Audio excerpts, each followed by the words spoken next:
Live everywhere. Daily Co's Radio on netrootsradio.com presents David Walton.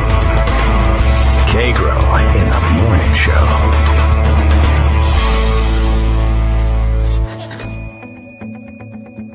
Now, here's David Waldman. Hey, good morning, everybody. How you doing? It is Friday, September 30th, 2016, and I'm going back to sleep. I've seen everything I need to see for today and for this election, and it's time to go back. The Republican nominee is tweeting about sex tapes this morning, so we'll have to talk about that. He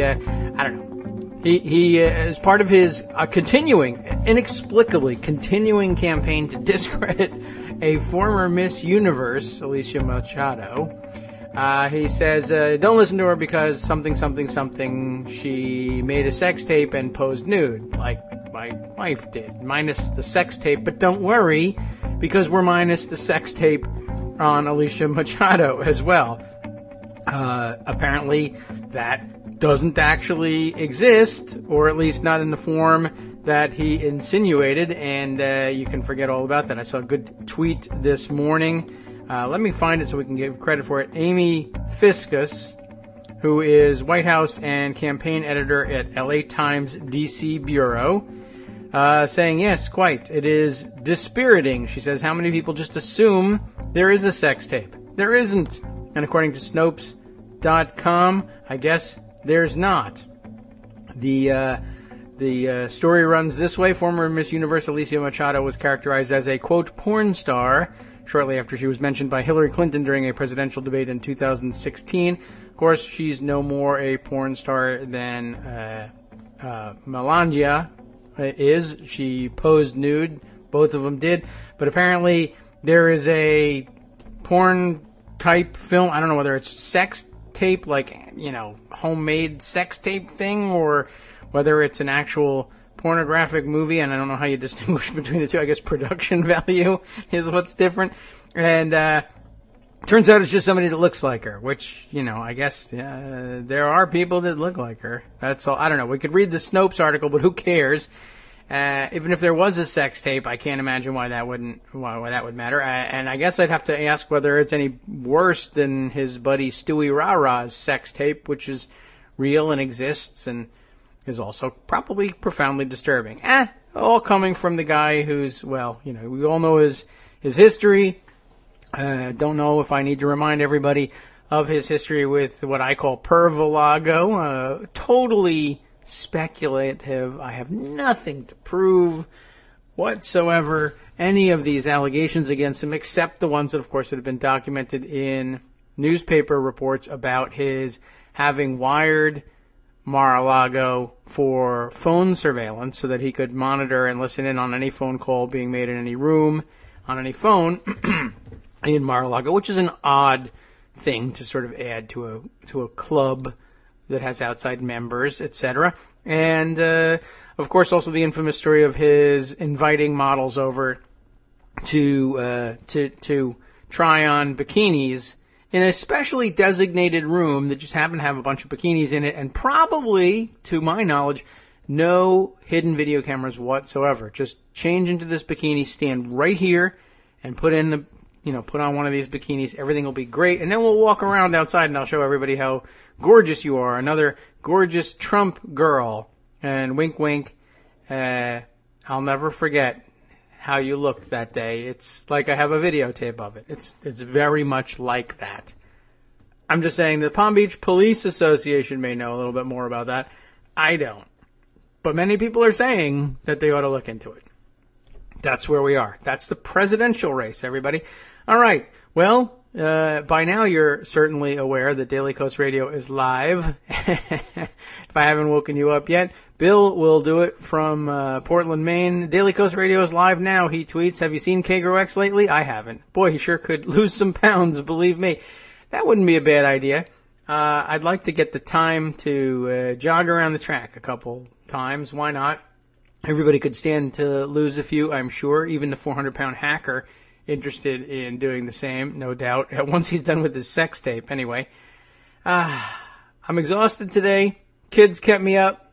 In particular, one who kept me up and was up till 3 a.m.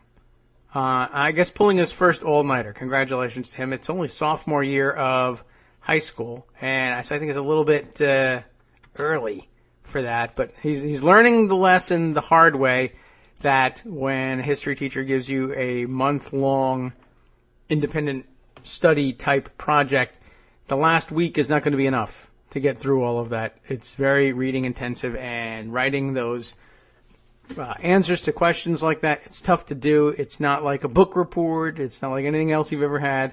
And I've been pestering him for weeks, and oh well. So he learned about the joys of the all-nighter last night. We didn't even have to go all night, although we should have, probably. Anyway, I'm gonna live through this. You're gonna help, and Greg's gonna help too. And guess who else is gonna be ready to help today in the last half hour or so of today's show? Yes, Josie Duffy Rice, who's making her second appearance here. We're going to try and see if we can't make this a regular thing. I think that's the idea here. So we'll catch up with all of what we missed from her last week. Well, probably not. Can't fit all that into half an hour, but we'll have some great stories at the top of the show from Greg, who's here now. Good morning, Greg. And later on from Josie. Hey, good morning. How are you? I am very tired. How are you? How is the quality of this call? The quality of this call, on my end, it sounds like I'm snoring, which I am. Well, there's a lot to be learned from your story just now. Yeah. First of all, when 3 a.m. call meets 5 a.m. tweet. Oh, yeah. I forgot to mention that. You have all sorts of things going on. Secondly, if you were truly up at 3 a.m., why weren't you tweeting? Everybody who's up at 3 a.m. tweets. Yes. I think his urologist has an idea why he might have been up. Thirdly, it would be totally irresponsible to speculate the way Howard Dean did, and I think he should be roundly commended. Did I say commended? I meant condemned.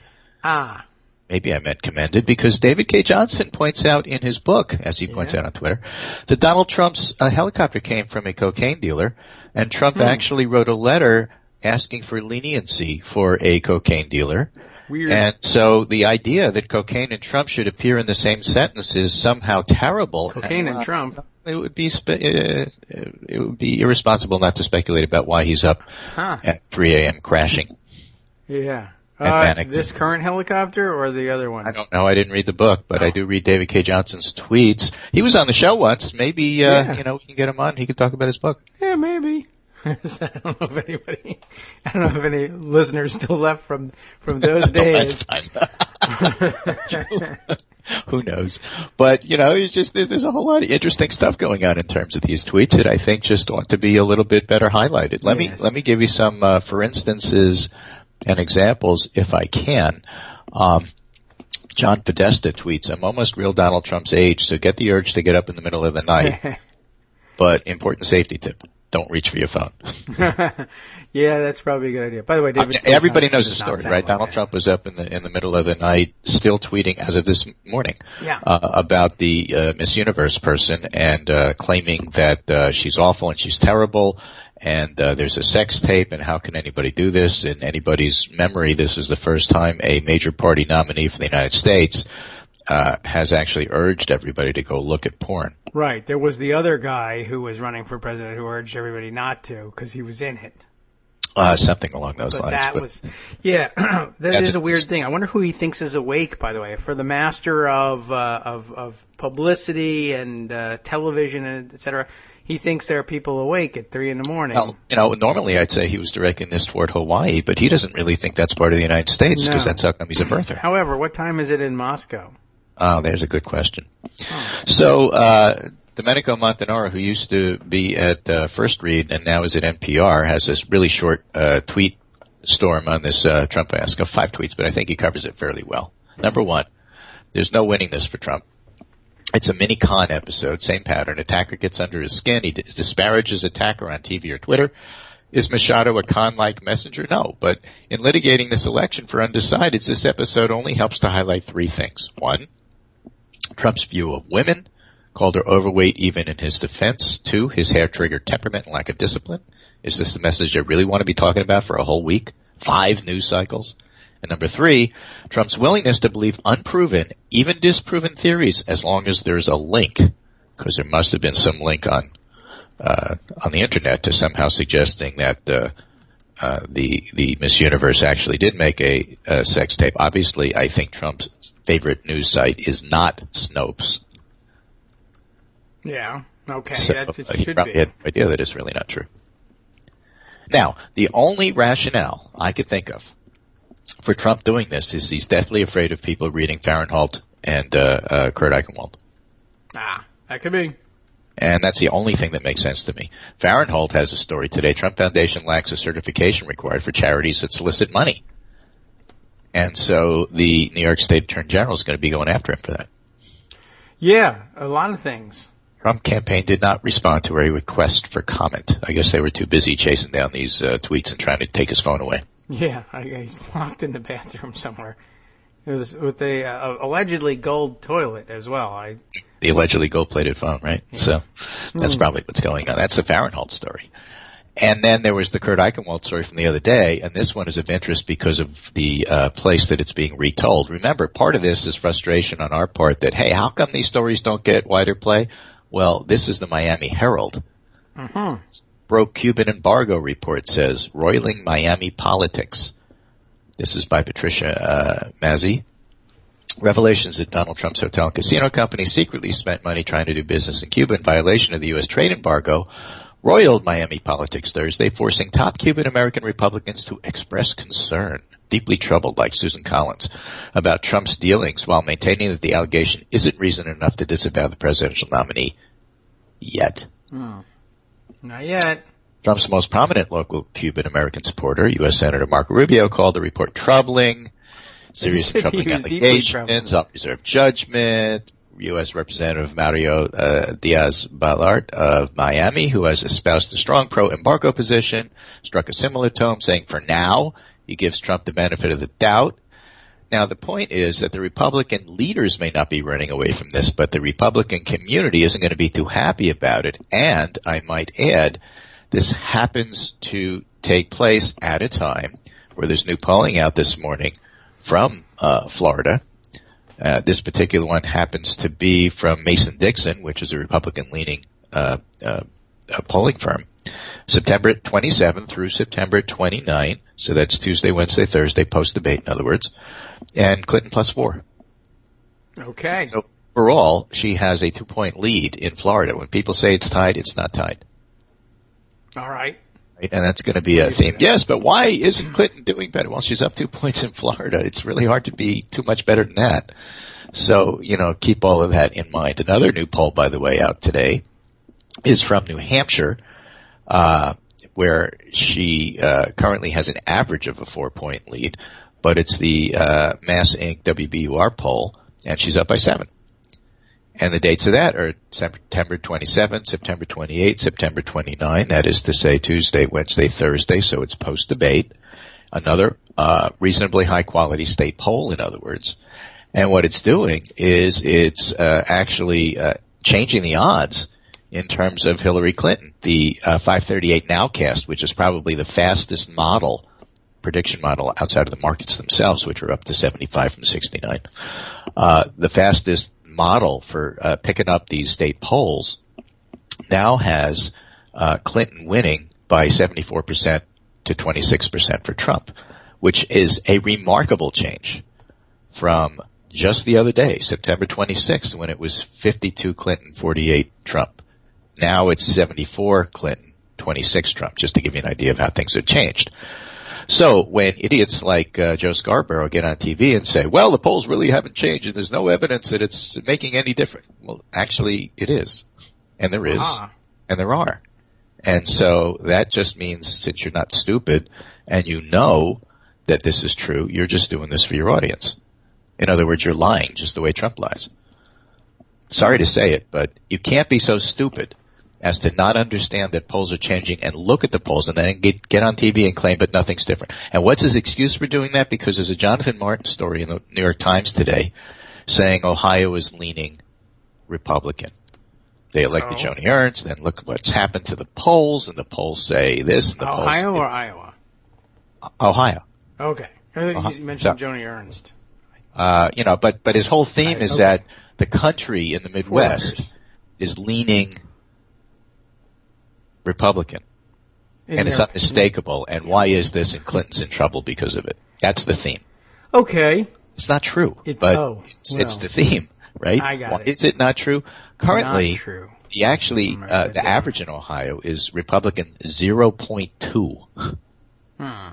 Okay? Iowa is going to be a bigger get for the Democrats because of the demographics. There's just not as many college-educated voters there. Nonetheless, one of the best graphic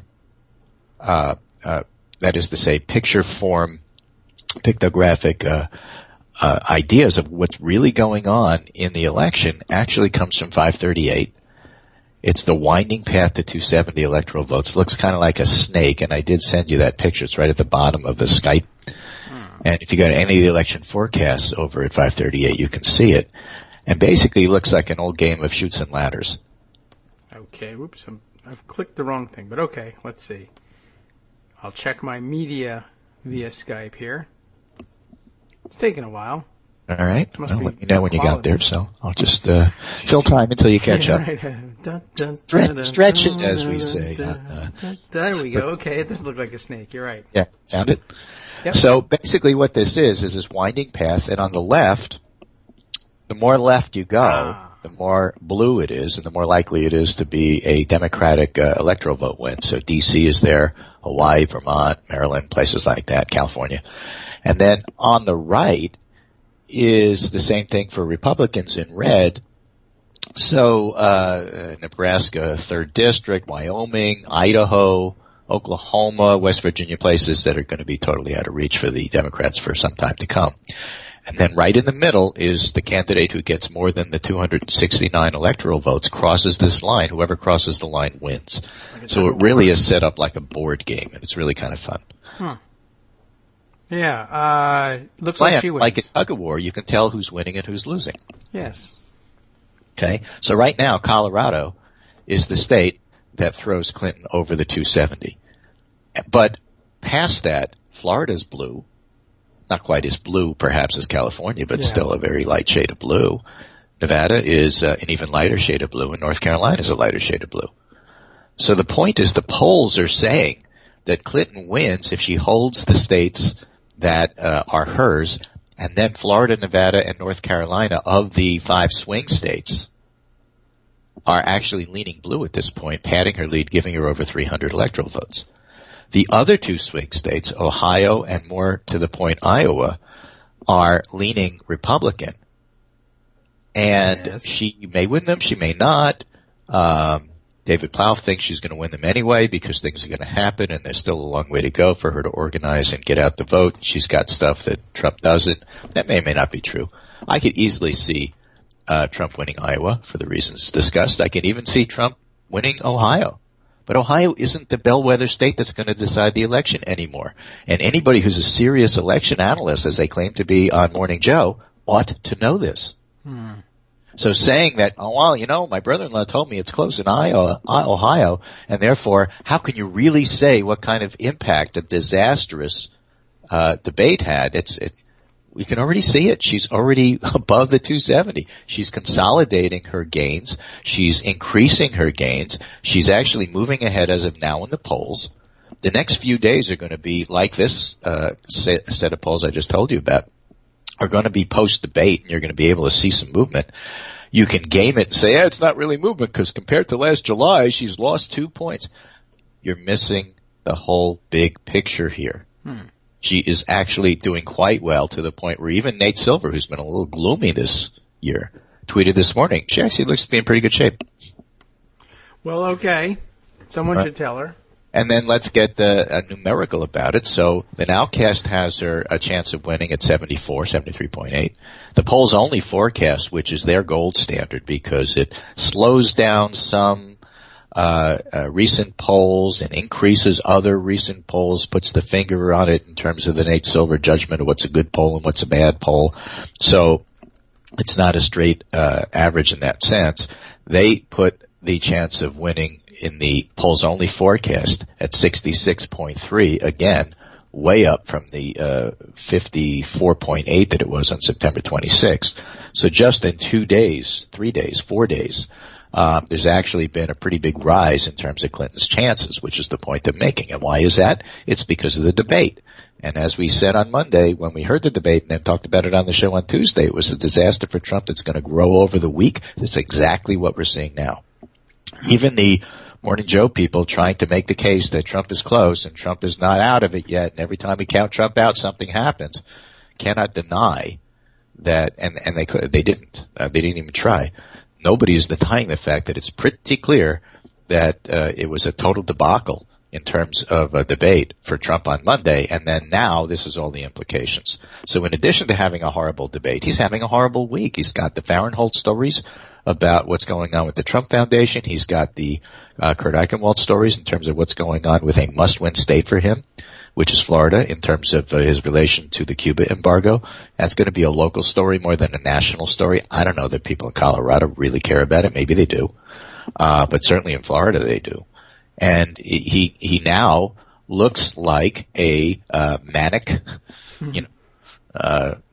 weirdo, wild-eyed, wisey tweeting 3 a.m., trying to convince women to never, ever, ever, ever even think about voting for him. And he needs Republican women in order to win. So I would just say overall he's having a bad week. He has the best temperament, okay? That's why everybody laughed. Yeah. This is the most amazing thing he said the whole day. He said that, and the whole audience laughed. And there's a lot of friendly Republicans in that audience. They cheered for some of the other stuff he said. But everybody laughed. That was pretty amazing. Anyway, here's Gallup. Clinton's victory on the larger side for modern debates by 61 to 27. More say Clinton than Trump did the better job. There's a long line of first debate winners that have failed to win the presidency, including Mitt Romney.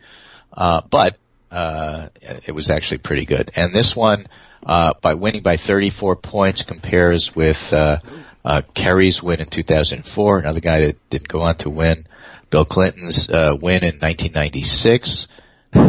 It is on a par and even better than Ross Perot's win by 17 points in 1992, according to Gallup. Okay. Mondale's very significant win over Reagan in 1984. Reagan clobbered him in the second debate, but Mondale actually did well in the first debate. And the whole thing about Reagan, I won't, if he doesn't make fun of my age, I won't make fun of his youth and inexperience. That was the second debate that Reagan had to recover from because he looked totally lost in the first one. People forget that. And the 1960, Gallup goes back to 1960. Kennedy beat Nixon by 21 points. Clinton did better than any of those. Yeah. All right. So the only debate that they have where somebody did better it was Romney against Obama in 2012. Romney beat Obama by 52 points. It was a really bad first debate for Obama. That was all about expectation setting. People figured Obama would clean his clock, and Obama came petulant and not unprepared, just annoyed. And Romney was serene and doing the Republican, I'm a winner, I project winningness, confidence. I may not know what I'm talking about, but it doesn't matter. I'm going to look presidential. I have presidential hair. It's all that stuff that's about the stagecraft, and he did really well with that. And Obama came across in that first debate as not being happy about being on stage and wanted to be somewhere else. It showed. People picked that up. They said Romney won. He went on, Romney did, to lose the election. He also went on to lose the second and third debate. Oh. Obama won the second debate by 13 points and the third debate by 23. Well, yeah, that'll put a dent in your prospects. And just in comparison, by the way, because it's just kind of interesting, in 2008 when it was McCain, Obama won the first debate by 12, the second by 33, and the third by 26. The thing about debates is the first debate is the one that matters because that's when everybody watches. Yeah. Second and third debates, you generally have your partisans watch, and that's it. Doesn't change any minds. I thought it was the town hall format. Well, we're going to have a town hall format coming up. See how it works. I don't want to listen to that. Anyway, here's a broad look at the who's winning. New York Times says that 74% chance of Clinton winning. 538 is in the 64% range if we pick the the polls only, which is probably the best one to look at. Although the Nowcast, in terms of trying to pick up an idea of whether or not there's been a recent change based on polls alone, the Nowcast is the best one to look at, and that's way up in the 70s now. Daily Kos 68, we do it only by state polls. PredictWise, the market 76. Again, that's up from 69 just a week ago. And Sam Wang's site is still at 82. So Clinton looks to be in very good shape. And yes, it does look like there's been some kind of bump from the debate. When people say bump, they mean it goes up and then goes down. Whether it's truly a bump because it doesn't go down, we'll see. How much or what the size of it is, we'll see. I'll tell you this. The best way to look at just what kind of change you have is individual polls that happen to poll both pre and post debate. Yes. And we very few of those. I'm excluding the LA Times poll, which is wacky. But Rasmussen, as bad as it is, actually had a 6-point gain for Clinton. Went from +5 Trump to +1 Clinton. All right. Well, that is unusual for Rasmussen. I mean, well, not so usual. That gives you an idea that there's something going on there, plus all of these state polls. So that's really the combination of how the polls look and what the buzz is. So you've got so many things going on with Trump that are not good. If you're going to talk about Trump and you're talking about the foundation, or if you're talking about Trump and you're talking about what's going on in Florida with this Cuban stuff, and if you're talking about Trump in terms of why is he trying to convince everybody that he's nuts, these are not good things for him. Kellyanne Conway was on The View yesterday. I don't know if you saw any clips of that when Whoopi Goldberg tore her to pieces. It's really quite interesting because Kellyanne Conway was trying to make the case, you know, because everybody, for some reason, has the Trump talking points. And the Trump talking points are, whenever you bring up Miss Universe, somebody brings up Miss Universe, be sure to say, but what about Hillary Clinton 30 years ago with this, that, and everything else? Yeah. And what about Bill Clinton's affairs? I mean, those are the talking points they have. Everybody knows they're going to say that. So she gets on The View and tries to do that.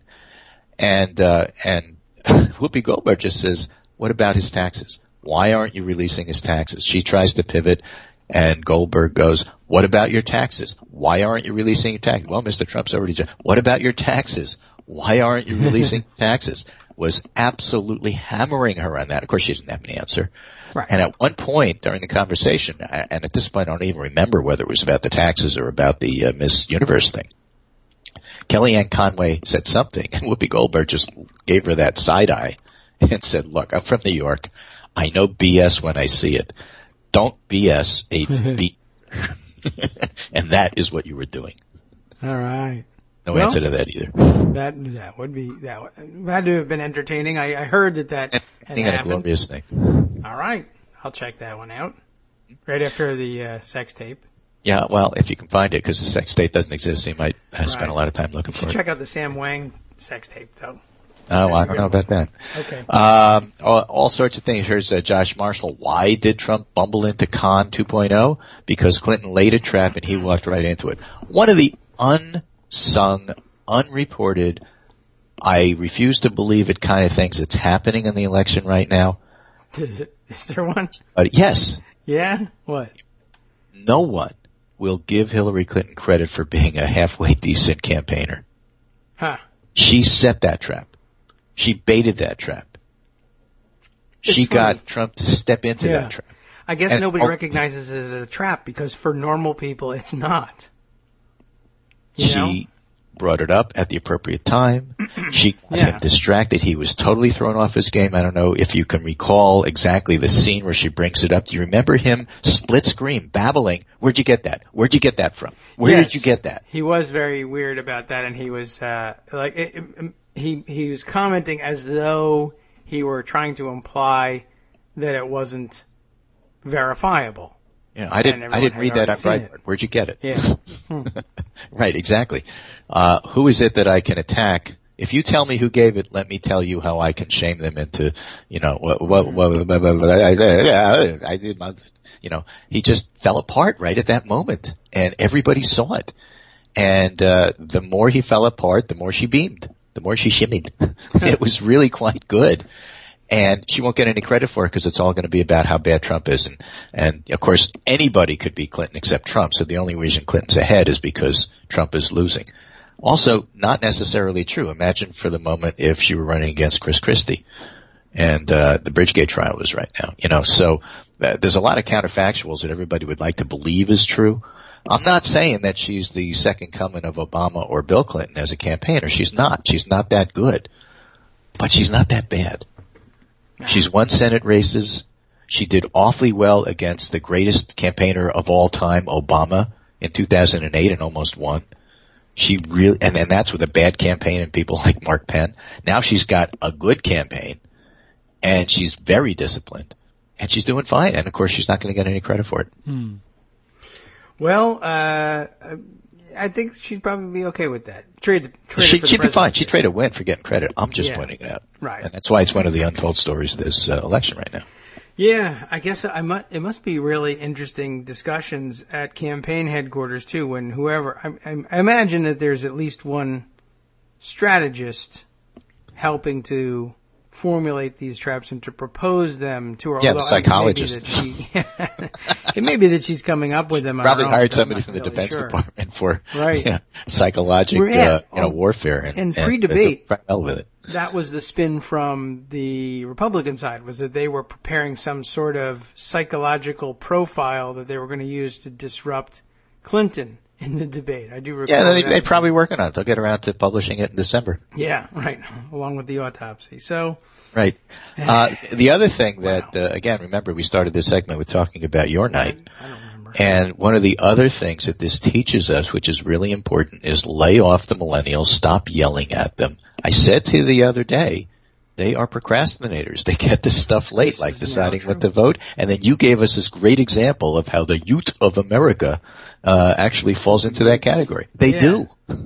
Right. Well, all youths do. All youths are all the same. Yeah. They're all in the same bucket. I had to explain that to him last night. Listen to me. I want you to all not did this do this when we were kids. We remember. Because I did this. It's terrible. Yeah, well... I want you to not do what I did. Is that not the essence of parenting? That's the whole job. Yeah.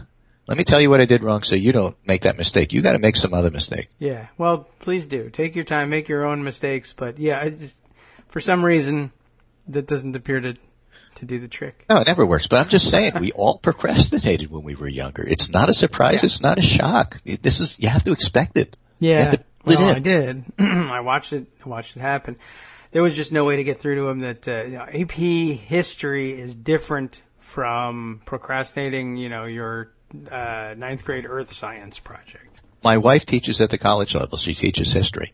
And built into the course is, here are your assignments, and there's a lot of them, and you have to get them done on time. And then here's the way to get bonus points when you're late. Yes, that's what we really need. He's got an interesting collection of teachers whose methods are all about, there's no late anything. You miss the deadline, it's an F sort of thing. Yeah. And wow. It's an F, but if you do this assignment that's 3 times as hard, then you can get some points back.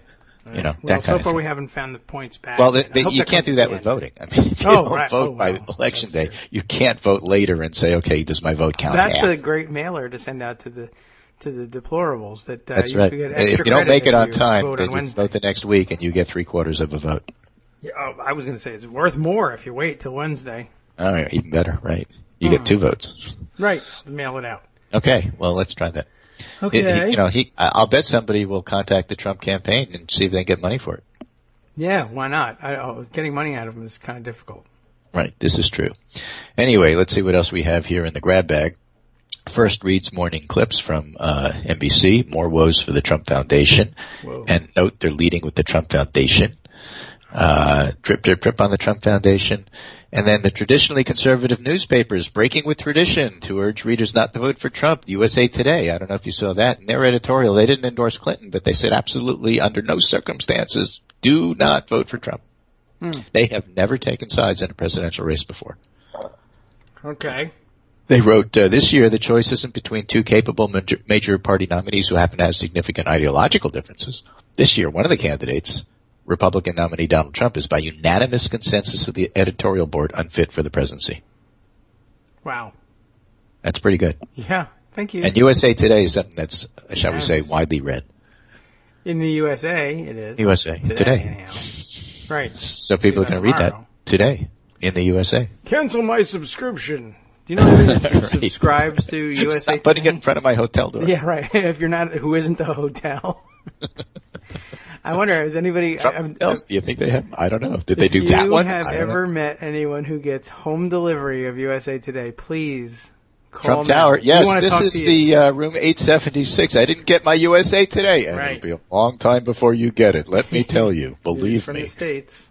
My favorite Who is this segment. on the other end of the phone? A friend. John Barron. I happen to be up at 2 a.m. and no, you're not getting your paper. It's not gonna. He stole them all. He went from room to room. Well, And read them. and, you know, and I thought it was going to be different. Is it the same thing in this one? Oh my goodness. Is it the same thing? I can't believe it. What about this one? What Okay. about this one? You know, they think the audience is going to get bored. Thousands of these things over and over again. I know, but they're really short, so you know it's and you know, it's USA Today. Let's be real. It's not incredibly in depth. No, it's not. It's well, okay. It's a weird paper. You can buy it at McDonald's too. Right. From Politico on documents released last week regarding Clinton's email server. Together, the documents, technically known as Form 302s, depict less a sinister and carefully calculated effort to avoid transparency than a busy and uninterested executive who shows little comfort with even the basics of technology. Yes, that. Came with a small, harried inner circle of aides inside a bureaucracy where the IT and classification systems haven't caught up with how business is conducted in the digital age. Ladies and gentlemen, that's the entire story of the Clinton emails. And so you have to go back and say, how badly did James Comey and the U.S. press screw us on this? Well, if they, I They guess, got the story completely and totally wrong. I can't change that, but I can. I'm not yelling at you, Oh, but okay. you know, let's just That's let's just my look at fault. I this. didn't You do know, this is the end of the story, and look what happened in the beginning and the middle with shadows and questions and everyday coverage. Everybody knows you can't trust her because of this. Come on. I don't know. Yeah, it seemed so exciting at the time, though. Right. So every time the media steps back and say, "Don't blame us. We exposed Donald Trump." Yeah, we're blaming you because look what you did. Yeah, and it had to come to this. This should have been a much more entertaining election than. And it's been wonderfully entertaining in a way, but now that we have to get nervous about, well, I guess there's always a chance that a Republican could win this thing. It should have been a walk from the beginning, and Why isn't she up by 75 points? I guess, yeah. So Paul Waldman has some optimism here. The first debate was a defeat for Trump. Here's why the second could be an outright massacre. oh, all right. And basically This is it has great to do for with Trump being lowering Trump, plus the expectations. fact that it's a town hall. Okay. Okay. So questions asked by ordinary citizens are much less predictable than questions asked by a single journalist moderator or a panel of journalists. So you don't know what they're going to ask about. And he makes the point that, for example, let's just say you have some guy there and he decides to ask a few coherent questions about the law of the sea treaty. Which one of them is going to be able to deal with it? Oh. Yeah.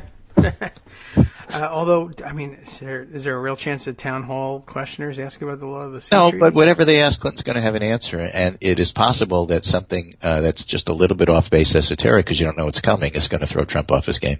Yeah. I hope it's Secondly, the sexy setting of a question. town hall debate walking amidst a group of voters creates a different dynamic that Trump may not be attuned to. He wants to attack Clinton. He can't stop himself from attacking Alicia Machado, Miss Universe, former Miss Universe. But you can't really do that in a town hall debate. It just doesn't lend itself. And then he says, finally, and most importantly, in a town hall debate, we're not only watching the candidates tell us what they think, we're watching them interact with people. Now, Trump interacts brilliantly with large crowds. True. I think Yes, Lenny right. Reinstoffel has already, filmed how that works. But actually, Clinton is really good on small groups, one-on-one, and that sort of thing. She's not that good in crowds. We know this from a number of reasons, not only people telling us about how well she does a one-on-one. You could see it when she had pneumonia and she left Chelsea's apartment and this little girl came up and gave her a big hug. I mean, she's just really good in those little settings. And we saw this ourselves. I think it was in Chicago at the yearly COAS before it was Netroots Nation big conference when we had all the candidates there on stage, and Mike Gravel was waxing eloquent about big 18-wheelers and why he wanted to drive one, and Clinton was there, and we got a chance to see her in small groups, and she's personable, funny, charming, knowledgeable, doesn't come across in the big rallies, but she's actually really good at that, and she may well do okay in this town hall compared to expectations. Well, I should hope so. It's going to be hard to lower expectations for her, although I didn't see them engaging in that game anyway the first time around. But yeah, that should be better suited for her skill set, or at least her body double's skill set, whoever shows up. Right. So I have to say, on the whole, how did the press handle Clinton? Terribly. They get a D-. How did they handle Trump? The press is actually handling Trump pretty well. So I'd have to give them an A-.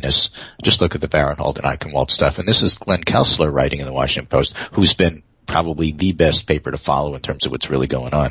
Trump's method for the big fib: defend, then grasp at straws. Kessler's the one that does all the fact checks. It says he's wrong. And he gives examples, whether it's how it's against the Iraq War, or thousands of New Jersey Muslims celebrated the 9/11 attacks, or Hillary started the birther movement. Lying about something, doubling down on it, defending it is his method. Yeah. Right? So Trump has never explained any of this stuff, or why he changed his mind after expressing doubts for so long, as he talks about all of these things. But it's a real nice primer on what's going on in regard to how he acts if you're trying to watch him. And then this last piece, which I thought was awfully interesting, is Dave Wasserman writing in 538. Missing white voters could elect Trump, but first they need to register. Oh. And there's no evidence they are. It's a little late now. Yeah. And that's what's so interesting about it, because in theory, if you go back to the Sean Trendy piece from a couple of years ago about missing white voters could exist if there's many more of them than there are newly registered Latinos. And in theory, if Trump's alt-right, white nationalism, white Christian nation kind of pitch pulled these folks out of the woodwork, made them register, he could get millions of more votes, and that might make a difference in swing states where the election is close. But, for example, he writes, here's a scary stat for Democrats. In 2012, President Obama won re-election by almost 5 million votes. Okay. A pretty good margin. But about 47 million eligible white voters without a college degree, including 24 million men, didn't bother to vote. Oh. And these are the voters, these non-voters are the voters that are part of the demographic that's most strongly in favor of Donald Trump. If he rouses a fraction of those notoriously disaffected Americans, he could surge to victory. But there's just one catch. It's not showing up in the registration data. So Tuesday was National Voter Registration Day. As good a time as any to pick apart the potential 26 electorate. The census estimates in 2012, there were 215 million voting-age citizens, 153 million were registered to vote, 129 million votes were cast, and just under 153 million of the eligible citizens were non-Hispanic whites. 98 million voted. But there was almost certainly an enormous turnout gap between whites with and without a college degree. The census doesn't break it down completely by race, but 77% of all the eligible voters with at least a bachelor's degree voted, compared to 55% of eligible voters without a bachelor's degree. Okay. All right? Mm-hmm. So the white no-shows represent an enormous opportunity, but there's no evidence anywhere, whether in North Carolina, Pennsylvania, Florida, or Virginia, the states he looked at. There's just no evidence that that's the case. In fact, if anything, the college whites are registering at a faster pace than the non-college whites.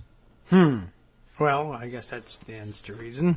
So what's going on, he says? It could be that Trump is motivating slightly more new voters against them than for him. That's what I think. Or perhaps more likely, it could be that white working class voters are out there to be activated, but Trump's campaign and the RNC can't do it. They don't have the analytics, they don't have the ground infrastructure, they don't have the ground game, they don't have the get out the vote. And that's where Clinton and the Democrats have excelled, he says. Now, it doesn't mean it's impossible that there'll be a white blue-collar Trump surge, but there's just no evidence for it at this time, is his point. I see.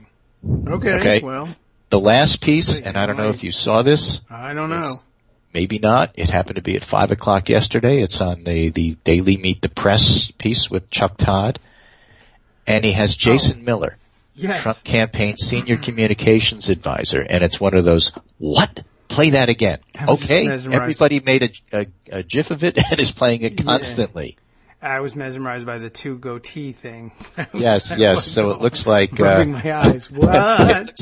Somebody wrote on Twitter it was Chuck Todd and cosplay Chuck Todd. It's a bizarro world. So the two goatees are added each. It's like an old Woody Allen movie. My mustache is going to eat your goatee, right?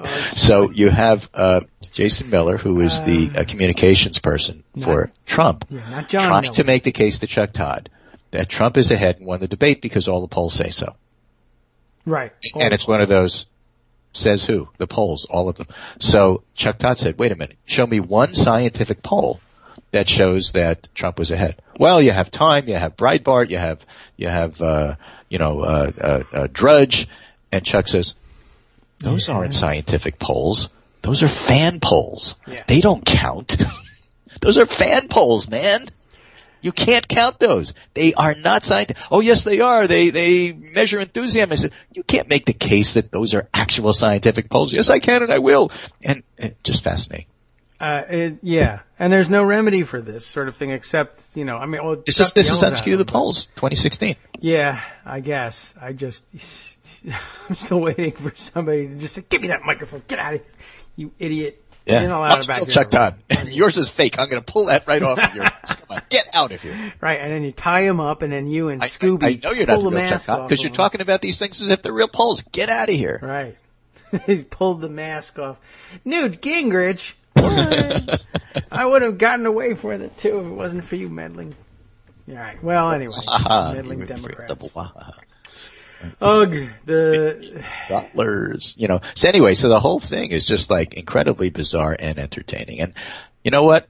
That's my summary for today. I guess so. I guess that's what. I got to throw in one more thing because I'm so excited about it. Tape. What? My friend Mark Blumenthal, who now runs the Survey Monkey poll for NBC. He's at Survey Monkey, but that's who NBC is using. Along with John Cohen, who was the pollster at the Washington Post. So it's a very good polling combination. Mm-hmm. But back in the day, way, years and years and years ago, Mark Blumenthal had this little blog called Mystery Pollster. He didn't identify who he was. And it was all about demystifying the science and art of political polling. And just about everything I know about polling is what Mark taught me through that, Q&A, FAQ kind of place. And for this election, he brought it back. He's not going to be blogging there. He's too busy doing the NBC Survey Monkey polls. But he brought back all the FAQs and all the wire polls showing contradictory results. What does a margin of error mean? How do pollsters select likely voters? Should pollsters wait by party identification? Do undecided voters break for the challenger? Are polls missing people with mobile phones? It's all just as relevant now as it was then. There's some things that he would have written differently if he did it now. We know more about voter rolls in terms of picking likely voters, and obviously the mobile phones question has been answered. You have to include them. But there's a treasure trove of well-written explainer articles there, and I'm just so glad he brought it back.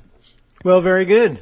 It's nice to see back on the internets and available. Right. I mean, they were never taken down, but, the front page guide to it was, so you'd have to, kind of Google the individual articles. So he writes, Mystery Pollster's back, sorta. Not really. It's been a little over 10 years since I forwarded traffic from the Mystery Pollster URL to pollster.com, and over 6 years since we redirected again to HuffPost Pollster. In the last year since I joined SurveyMonkey, I neglected to turn off the forwarding. However, since the content created here a dozen years ago still has some relevance, thank you, Nate, I decided to reopen the main page of this dusty old blog. You'll probably find what you're looking for in the FAQ links on the right, although the full archives are accessible below. Alas, my day job at SurveyMonkey leaves me no time to update, but you can still follow me on Twitter and read the latest analysis on the election tracking blog over at SurveyMonkey. Okay. Right. So why does he say that? Because on September 29th, 2016, Nate Silver tweeted, the Mystery Pollster archive from 2004 still has some pretty darn great info on polling fundamentals, which is true. And probably the best panel there it is. I ever was associated with. I think it was in 2009, could have been, give or take a year, at one of the Netroots Nations where I moderated a panel between Charlie Cook and Charles Franklin, who now runs the MU Law Poll, and Mark Blumenthal. At the time, the two of them had co-founded Pollster, and Nate Silver. and we had a 1.5 hour conversation about polling and how to figure out what the heck was going on. It's still online. It can still be, dredged up by just Googling those names together. And if you have an hour and you want to find out about how to really read these polls, it's terrific. So these are all great people, and you know what? Polling is all the rage these days, especially for the next 39 days before the election, because that's all there is. And Trump may fly into a rage if you tweet about it just so. Yeah, well, I'll get somebody female to do it, more likely to catch his attention. So that's my summary for today. Take care. Thanks so much for listening to us all week, folks, and all month and all year. And it's an ongoing thing. David's got the rest of the show. We'll find out what he says when we listen to it later. And we'll be back on Monday, and we will do it again. Okay. You've got Josie on today? Yes, I do. Fantastic. So it's always nice to hear other voices. Not that we don't like yours, don't get me wrong. Hey. But it's exciting.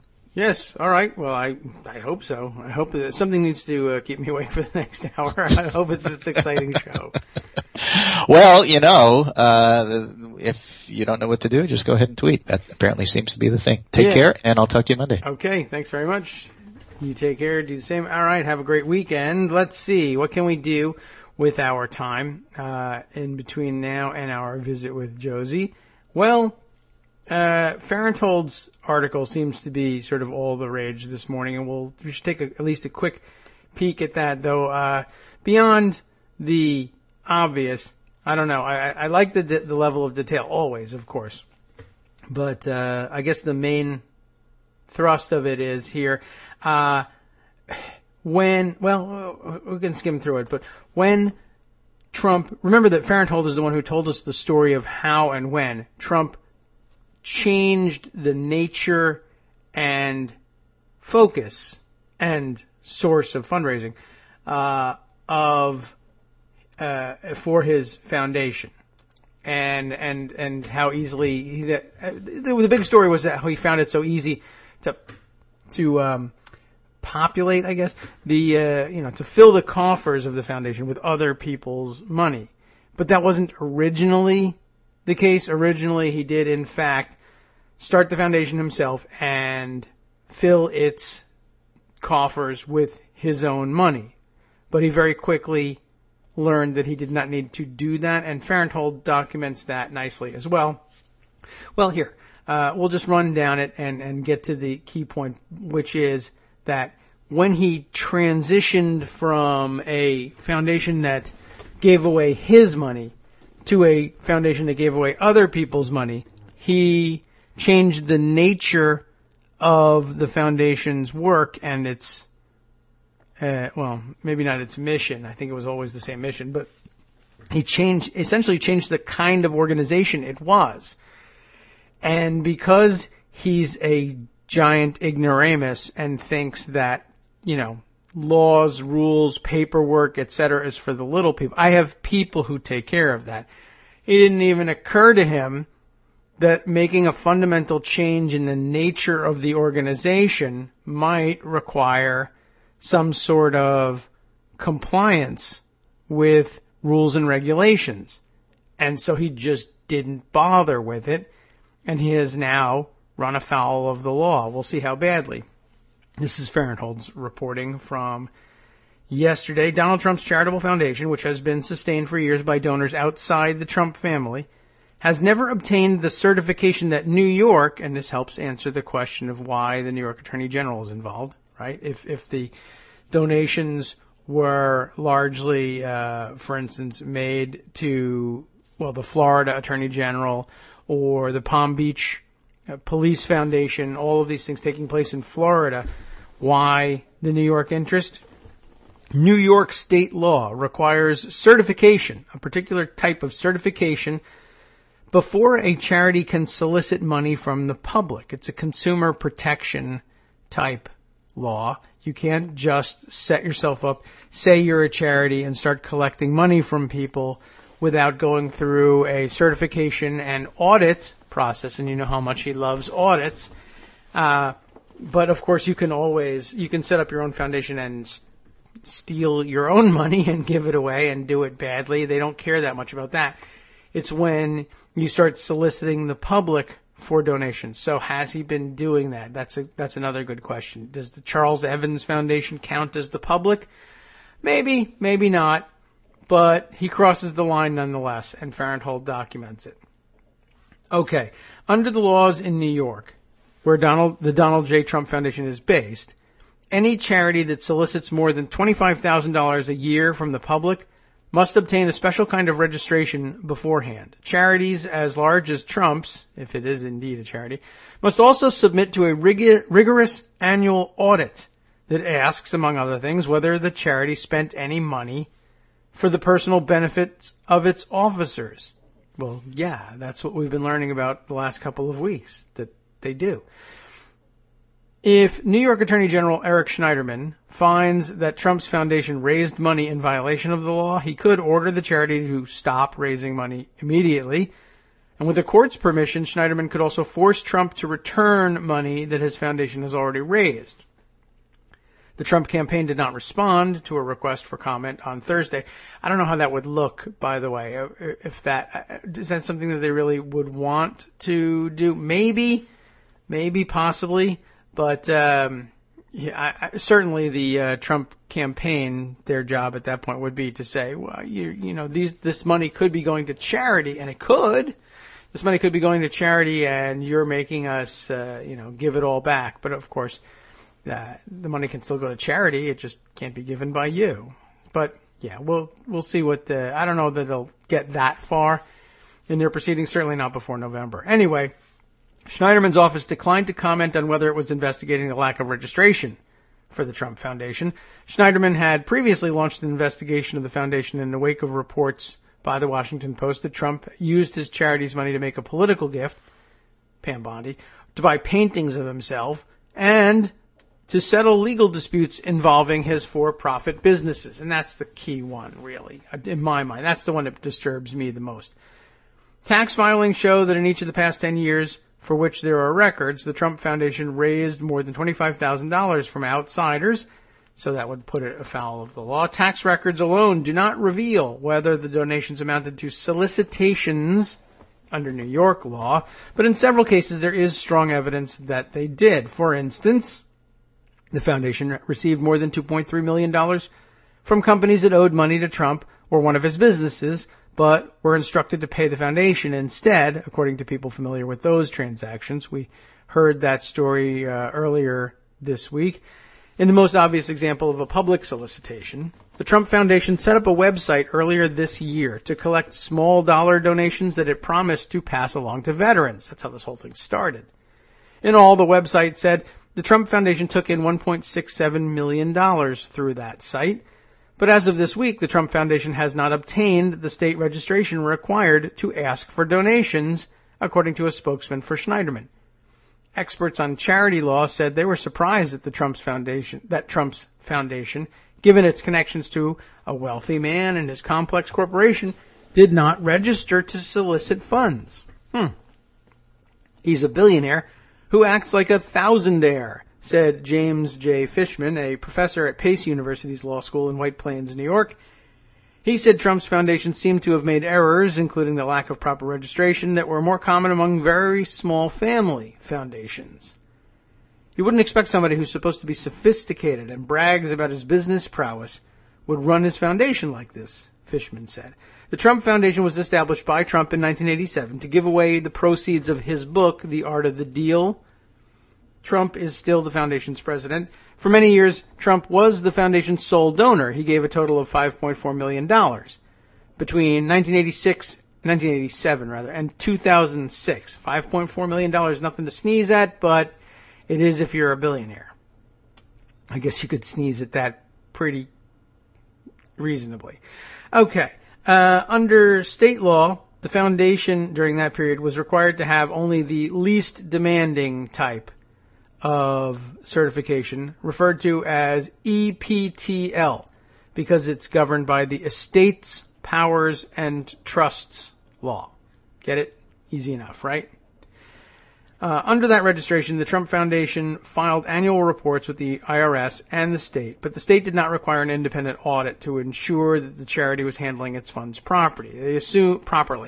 They assume that you're handling your own money properly because that's what you would want to see done. And if you want to squander it, then it's your own business. And while it's unhelpful for the commonweal, and it may in fact be just an elaborate tax avoidance scheme, it's less troubling than doing that with OPM, as Trump likes to say.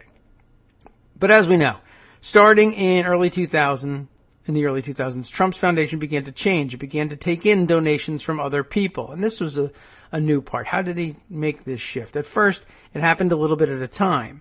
In 2004, for instance, an autograph seeker sent $25 to Trump Tower, along with a book he wanted Trump to sign.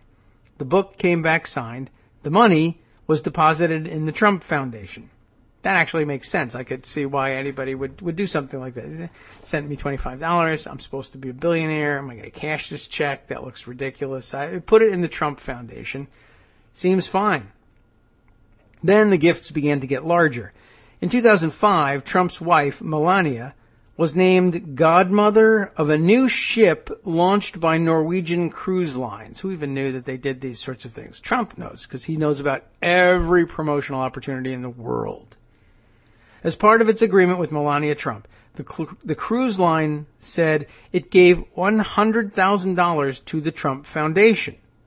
The Trump campaign has not responded to requests for comment on the gift. That certainly makes a certain amount of sense for him too, right? If we're going to get this kind of honorarium, throw it into the Trump Foundation. Under state law, charities... Oh, I'm sorry, I skipped a bit here.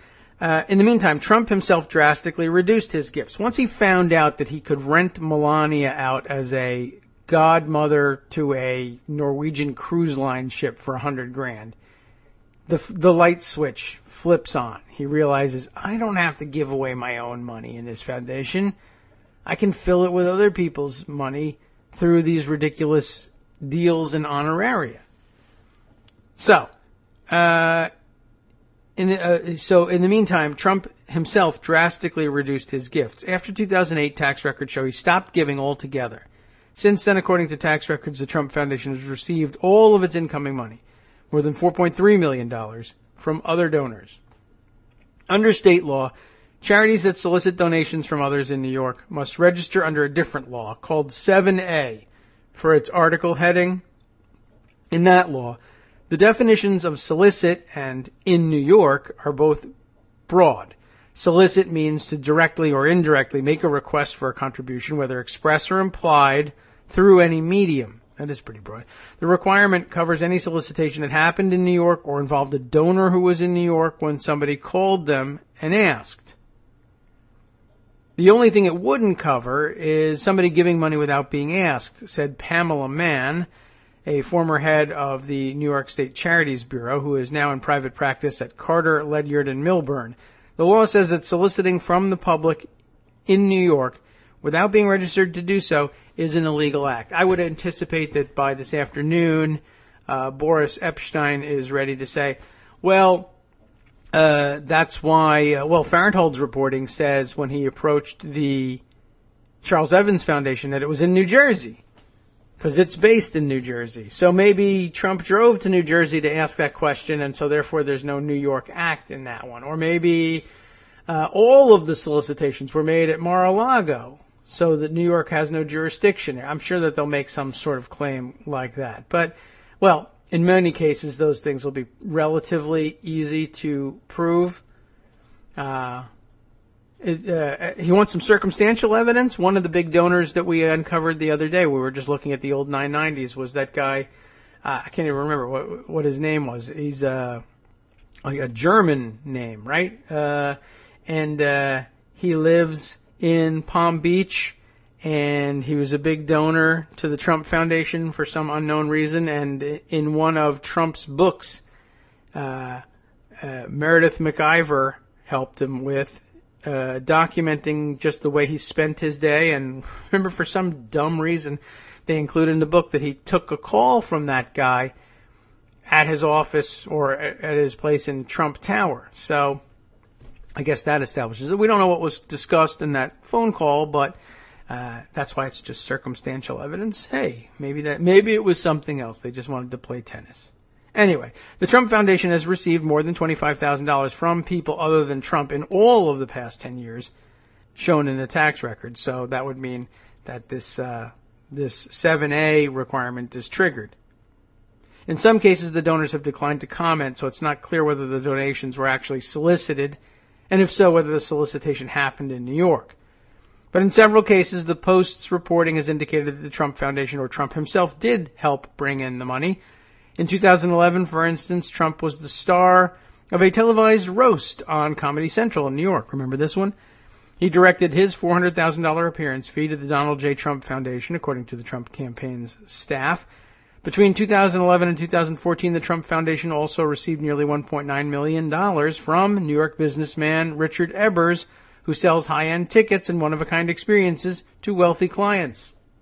Two people familiar with those transactions told the Post that Ebers bought tickets and other goods and services from Trump and was instructed by Trump or someone at his company to pay the Trump Foundation instead. Trump's campaign has neither confirmed nor denied that reporting about the nature of the donations from Ebers. Ebers has declined to comment. Then this year, Trump skipped a Republican primary debate in Iowa and instead held a televised fundraiser for veterans' causes. As part of that effort, he set up a website, DonaldTrumpForVets.com, which took donations via credit card and sent them to the Donald J. Trump Foundation.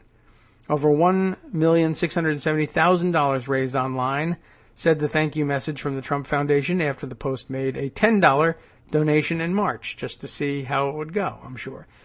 The most important consequence of not registering under the more rigorous 7A level was that the Trump Foundation was not required by the state to submit to an annual audit by outside accountants. In such an audit, charity law experts say the accountants might have checked the Trump Foundation's books, comparing its records with its outgoing checks and asking whether the foundation had engaged in any transactions that benefited Trump or his businesses, like buying portraits or settling lawsuits.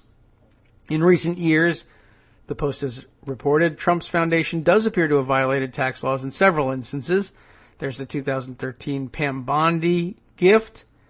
There's the there's the portraits, and then there's two other instances in which the Trump Foundation made payments which appeared to help settle legal disputes, even though I argue they did not, involving Trump's for-profit businesses. There was the $100,000 to settle the lawsuit involving the flag at Mar-a-Lago, and the $158,000 to settle the hole-in-one controversy with Martin Greenberg. Remember that one? These two cases are under investigation by Schneiderman. Just this week, his office requested that a Florida attorney provide a copy of the foundation check that Trump had sent to settle the Mar-a-Lago case. Trump's son Eric has his own foundation, also headquartered in New York, which raises money from the public through an annual golf tournament. Unlike his father's charity, however, I guess Eric Trump always, he founded it with the idea in mind that he would be raising money from outside. So guess what? They do have the registration, and they do submit to an annual audit report.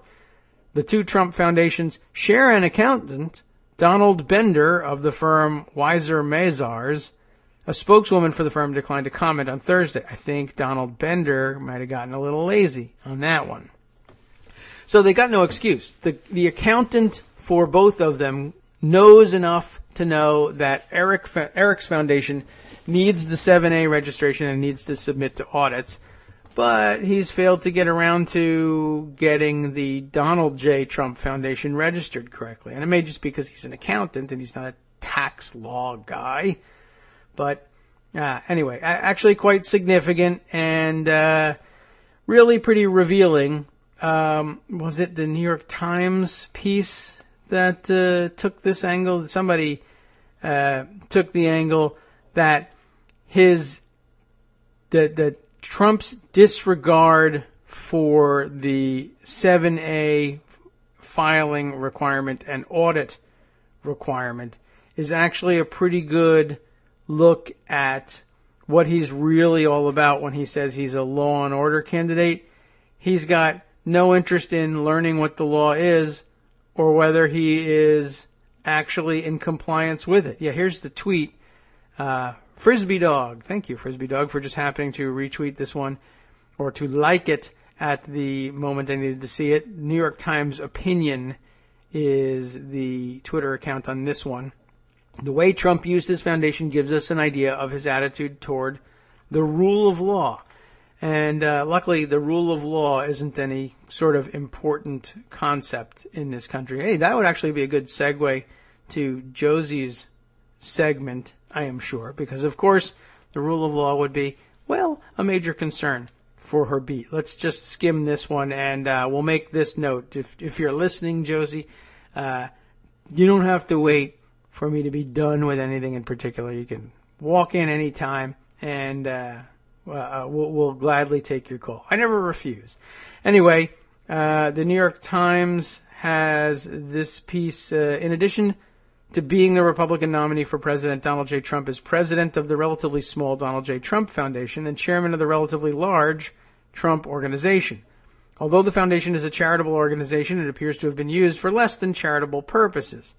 According to exhaustive reporting by David A. Farenthold of the Washington Post, credit where credit is due there, Mr. Trump may have used the foundation to pay expenses for his business, to buy himself gifts, and to make a political contribution. These things are all clearly prohibited under both federal and state charities law. No competent lawyer would advise a charitable foundation that such payments were allowable, and only someone with no respect for charity would so flagrantly violate these basic rules. The IRS and state regulators do not have the resources to investigate every charity for wrongdoing. They depend on the honesty of people who control charities and the lawyers and accountants who advise them. And so, therefore, knowing that and cheating makes me smart, is what he thinks, of course. Effective government oversight depends on disclosures by charitable organizations that point to possible violations. Since charities do not need to pay tax on their income, the primary function of the forms they file with the IRS and the states is simply to disclose information that helps the government administer the law. Misrepresentation by charities stymies enforcement. If not for Mr. Farenthold's reporting, neither the public nor the government might ever have known that Mr. Trump most likely used the foundation as a personal piggy bank. Charities can depend on the IRS to highlight relevant legal issues and thereby educate charity managers about their fiduciary obligations. You don't need to be a lawyer to realize that the payments reportedly made by Mr. Trump's foundation are forbidden.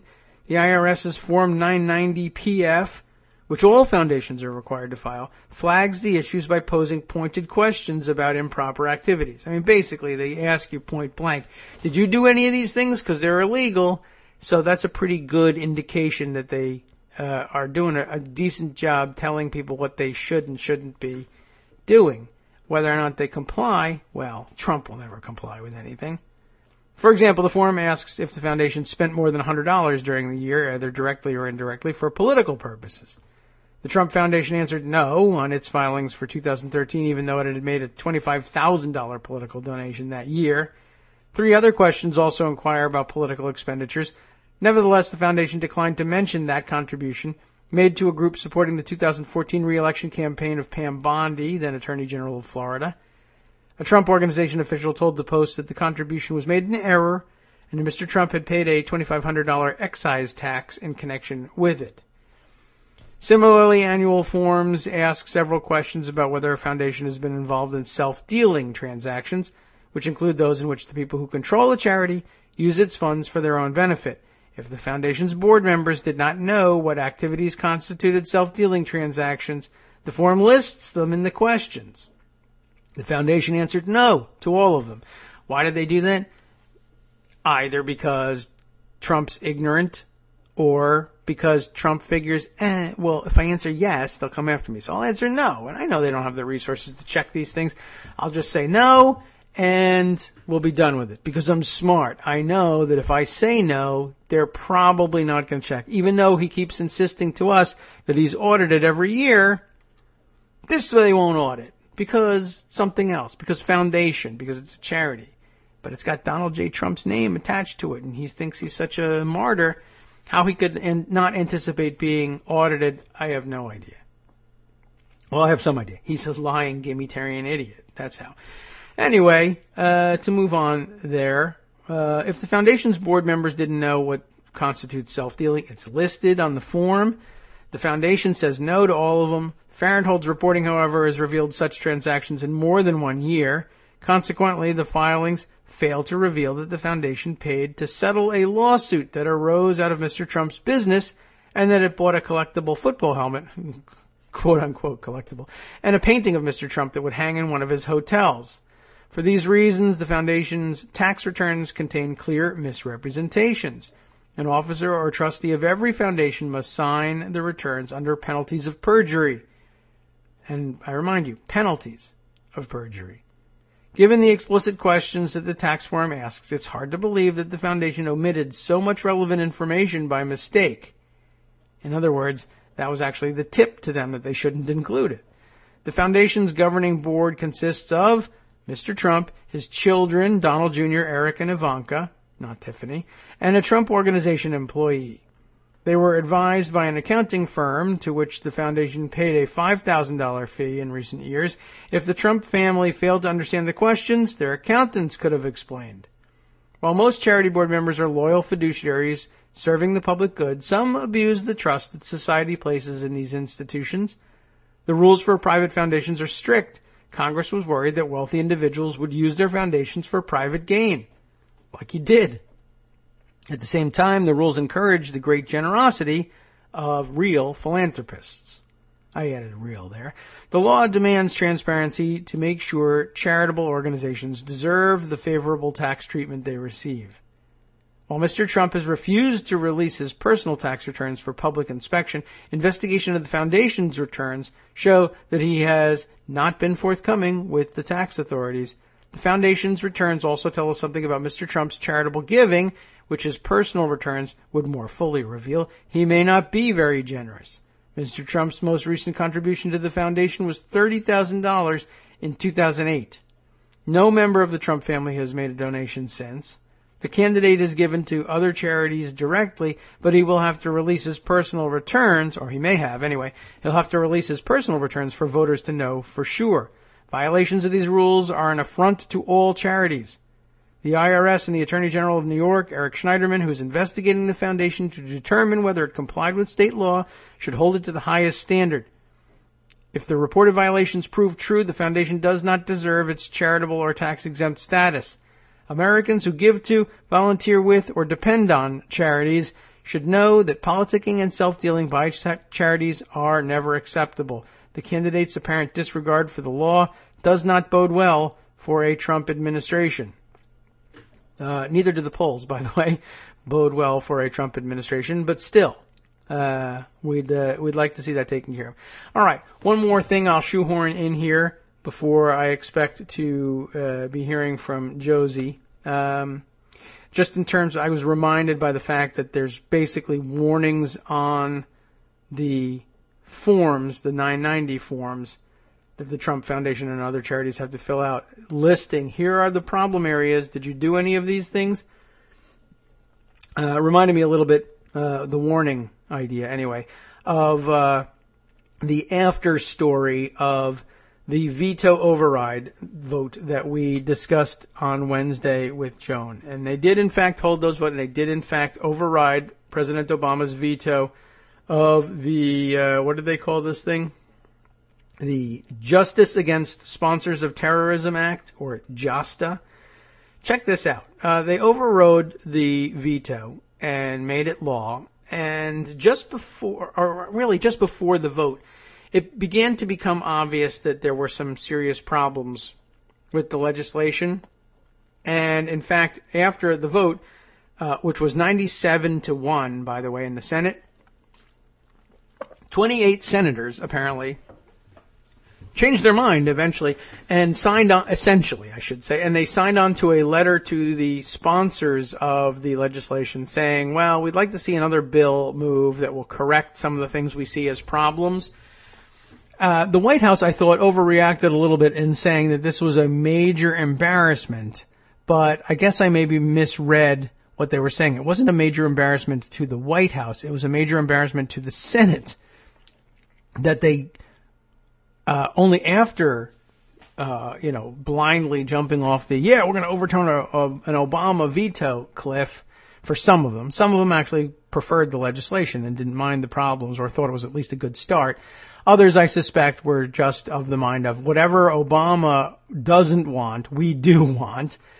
And they voted 97-1 to pass this thing. What's amazing is once it became clear that there were incredible problems with the bill and that it was in fact quite embarrassing for the Senate to have been so enthusiastic about it and only later find out, oh my goodness, this opens up all sorts of possibilities that we oppose vehemently.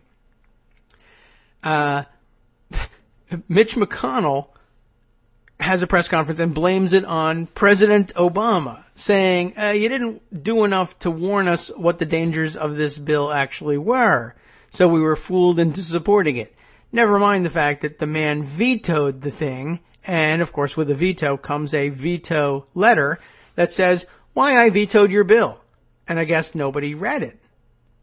The Hill was reporting this when the Senate Majority Leader Mitch McConnell opened the door Thursday to changing legislation that allows families of 9/11 victims to sue Saudi Arabia in U.S. court. I do think it's worth further discussions, but it was certainly not something that was going to be fixed this week, he told reporters, when asked about a push by some senators to tweak the measure. Of course, they could have tweaked it earlier, but okay. Across the Capitol, Speaker Ryan agreed that Congress may need to fix this legislation, but said he wasn't sure when that would happen. We want to make sure the 9/11 victims and their families had their day in court, Ryan told reporters. At the same time, I would like to think that there may be some work to be done. There may be some work to be done to protect our service members overseas from any kind of legal ensnarements that occur, any kind of retribution. The legislation known as the Justice Against Sponsors of Terrorism Act was turned into law on Wednesday after Congress overrode President Obama's veto. It was his first veto override of the entire Obama presidency, by the way. Despite the override, 28 senators sent a letter to Senators John Cornyn of Texas and Chuck Schumer of New York expressing concerns about the measure in the hope that the two senators who spearheaded it would be willing to amend the law in the future. We would hope to work with you in a constructive manner to appropriately mitigate those unintended consequences, the senators wrote. Senator Lindsey Graham said Wednesday that he would like the Senate to take up the changes to JASTA as early as the lame duck session.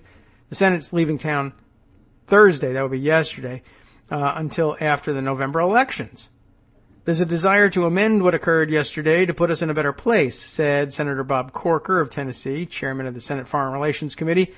Though the Senate voted on Wednesday to overwhelmingly nix the president's veto in a 97-1 vote, some lawmakers said they had misgivings about the bill. They stressed, however, that any push to find an alternative was largely ignored by the Obama administration. Aha! McConnell echoed that sentiment Thursday, calling the legislation an example of an issue that we should have talked about much earlier. Obama, why didn't you make us do it? You know, that was a good example of, it seems to be a failure to communicate early about the potential consequences of a piece of legislation that was obviously very popular, he said. Well, I don't know what to tell you. You got a veto message and a veto, which is a message all by itself. And you just weren't interested in what the problems were. And the problems, I guess, are many. As much as it would certainly be difficult for members of Congress to vote against the idea of 9/11 victims' families being afforded a day in court to sue somebody. But to sue Saudi Arabia and the Saudi government, well, that opens all sorts of questions. Ordinarily, I would say, well, what are we doing suing the government? Are you going to sue the government of the country where the people who did this were born? I mean, I guess by that logic, you sue the United States. Well, the thing people are really worried about is, does that open up the possibility in U.S. courts or international courts, wherever you might file such a thing, to sue the United States for actions either of its military or any of its citizens, but to hold the government responsible for the actions of its individual citizens is ordinarily not something we would think made a great deal of sense. But I will say this, Saudi Arabia is a different kind of animal, and I'd have to think about this one for a while. I mean, we've done a lot of thinking about Saudi Arabia, or Saudish Arabia, as I like to call it, because it's just such a different kind of animal, and we've invested an awful lot in not seeing that, and in calling, even right down to the name of it, which is why I keep referring to it as Saudish Arabia. Saudi Arabia, that doesn't mean anything to us. It's just the name of the country. It just is. That's the name of the country. Bolivia is the name of Bolivia, and Saudi Arabia is the name of Saudi Arabia. Names don't really mean anything per se. Just as our own names have lost all their meaning, we have, our personal names were once meaningful and described some characteristic or some trait we hoped to emulate in naming someone after something. And each of the names had, you've seen the etymology of baby name books, tell you what the names are supposed to mean. But that's all esoterica now. All the names have lost their meaning. Saudi Arabia, that's just the name of the country. And we forget the fact, well, Arabia, we understand, that's where Arabs live, Arabia. Why Saudi Arabia? I don't know. It's just, that's the name of the country. There'd be Saudi Arabia, and maybe they'd lie just south of Nordi Arabia. Is that it? No, it's not. It's Saudi Arabia because the family that owns that whole place, I mean, the actual land, that Arabian Peninsula, the family that is considered to own it as personality is the Saud family. It's Saudish Arabia. Whose Arabia is this? Why, it's the Arabia that belongs to the Saud family. Who is the Saud family? Of course, that's the royal family of Saudi Arabia. It wasn't always Saudi Arabia. It was just Arabia before, but it might as well have been known as Rashidi Arabia, and it belonged to the Rashid family. And then the Saud family killed all the Rashids and took the land. And that's just the way things worked back in the day, and that day wasn't even all that long ago. And so we all just grew up calling it Saudi Arabia. That's just the name of it. Well, no. Mar-a-Lago. If we call it Trump-a-Lago, we get a better sense. No one really doubts the ownership of Mar-a-Lago. But that's the way it really is there. And the government of Saudi Arabia are the landowners, the royal family there. And in many ways, what we think of as the citizens of Saudish Arabia, this is a construct we've sort of imposed on, well, everywhere, but in Saudi Arabia being part of the rest of the world that we impose this on. This framework of there's a country, but it has a government which is sort of a separate thing, and it speaks for the sovereign unit of the country, yes, and its citizens are people who are born within the confines of that commonly held territory governed by these elected officials or whatever, these representatives. But no, these are essentially serfs of a private estate. Everyone is there. There's ones that are better off than others, to be sure, because they share some of the genes of the royal family, the landowners. But this is basically one big private estate, and the people who are born to it and, live their lives and go out into the world from it, maybe there's a better case to be made for the idea that the landlord ought to be liable for what their serfs are doing. I mean, it requires adopting a very ancient and what we think of as now backward construct for citizenship, certainly, and for land ownership, and it brings us all, I guess, back to that square that we have so much difficulty with thinking of Saudi Arabia as a private estate rather than as a country, and the government of Saudi Arabia as the Trump family, and headed by the Donald, and that Don Jr. and Eric and Ivanka are the various princes who are also the ministers of finance and oil and defense.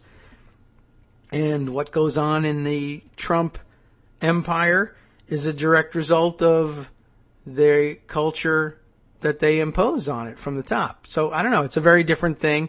And of course, well, anytime you apply 9/11 as a veneer to all this stuff, everything goes out the window. Of course, it changed everything. Anyway, the president is in a bad spot on that one because as the chief diplomat, he has to at least try and pretend that Saudi Arabia is a country and it ought to be dealt with in that way. It'd be way too confusing to try to change our perceptions of that now. Why you would have to spend 2 hours a day, 5 days a week on the radio for several years to even try and begin doing that, and the president's a busy guy. But that's where we stand with this weird piece of legislation. The Senate actually believes, or at least Republicans in the Senate are trying to make the rest of us believe, that their passage of it, their rejection of the president's veto, their rejection of the president's veto message, and their agreement ultimately to override that veto is all a trap laid for them by President Obama for refusing to step in and lecture Congress about what they were doing and how to do it, which of course they never would have accepted in the first place. I find that a rather fascinating dynamic, and I hope you do too. All right. It now being about 10:30, we anticipate hearing from Josie at any moment here. And but as always, I told her, no pressure. Don't worry about the exact timing. Make sure you have a nice cup of water and you sit back and relax. This could be a good opportunity for us to call up her latest diaries so that we have them at our fingertips when she comes and discusses them. Let's see, I'll just go through the actual mechanics of typing all that up. This is one of those things you could do pre-show, but as I mentioned, I'm rather exhausted. So let's see, what other fun things might we toss into the mix? Here's a tweet, just happens to be going by at the moment. Definitely worth a mention anyway. Talking Points Memo brought this one up. Howard Stern, believe it or not, sex tapes are on the air here, and Howard Stern makes the air in our discussion of the presidential debate. Howard Stern confirms that Trump said he was for the Iraq War in 2002. Of course, if you heard the audio of the 2002 appearance, there's not that much doubt. It's just that, I guess, Trump hangs his hat on the fact that he's sort of non-committal. For a question about, hey, war, life or death, should we invade another country, what do you think? He's pretty non-committal, but basically it comes down to, yeah, I guess so. He's basically, he's conservative-ish at heart, and of course he's got the whole alpha male thing going, so he can't be saying, no, I don't think we should go and beat the hell out of somebody for 9/11, even if, he thought, I'm sure, that that's exactly what it was about, as many, foolish people were wont to do at the time. So he didn't want to back off of that. But because he was not overly enthusiastic about it, and because, this is interesting, he says afterwards, well, I wish it had been done right the first time. He's leaning on that, meaning, I guess, Gulf War I under George H.W. Bush. He's leaning on this fantasy that, well, if only we had conquered, invaded Iraq fully and gone all the way on to Baghdad and toppled the regime in 1991, then this wouldn't be necessary now, which is interesting. And then, of course, with his take the oil, we should have taken the oil line. He thinks that should have all have been done in 1991. But what's interesting is he's trying to use that as evidence that he was against the 2003 invasion in 2002 by saying, well, we should have done it right the first time, and so therefore I'm not saying no, but I'm not saying yes. But of course, by extension, what he is saying yes to is, I wish that we had invaded and toppled the regime and taken the oil in 1991. That's very difficult to argue as to support, offering up as an argument for not supporting the invasion in 2002. You would have to be a lot clearer than that and say, no, I actually oppose this invasion. I think we had our chance to do it in 1991 and we blew it and now we need to stay away. That would be very clear. But to say, yeah, I guess we should invade because we didn't invade them hard enough last time. It's awfully difficult to stand there and say, I think we should have hit them harder and taken over the place in 1991, but I'm against doing this now. it's hard to say, but it's not impossible. He could have said that. Instead, he said, yeah, I guess so. But I sure wish we had already done it. That's not really opposing anything. I don't think I can accept that as an answer. There's that. And by the way, I also thought of interest would be Kevin Cruz's Twitter response to Donald Trump's part of his midnight tweet storm was that he was reacting to stories being circulated in the news that he was being pressured by unnamed campaign aides to pivot again, essentially, and to stick to his scripted stories at events, not to go off prompter, and basically maintain control of yourself and, not do these midnight tweets. But of course he's having none of that. But I thought it was interesting. He was reacting by saying, remember, don't believe, quote, sources said, unquote, by the very dishonest media. If they don't name the sources don't exist. Like Meredith McIver, who also may or may not exist. I thought that was an interesting approach for him to take. And Kevin M. Cruz, Kruse, for those of you not already following and looking to follow him on Twitter, encapsulated it well, as he often does. He retweets Trump's tweet with the comment, many people say if the source isn't named, it's a lie. Many people are saying this. I hear them say it all the time. Of course, that's Trump's very, very favorite rhetorical technique, to say, I have a friend who says, I know a guy in Germany. He says, believe me, people are always saying to me, Donald, you're so good at the sex, that one we had yesterday. You're so fantastic. You're such a great tweeter. How do you do it? I wish I could be like you.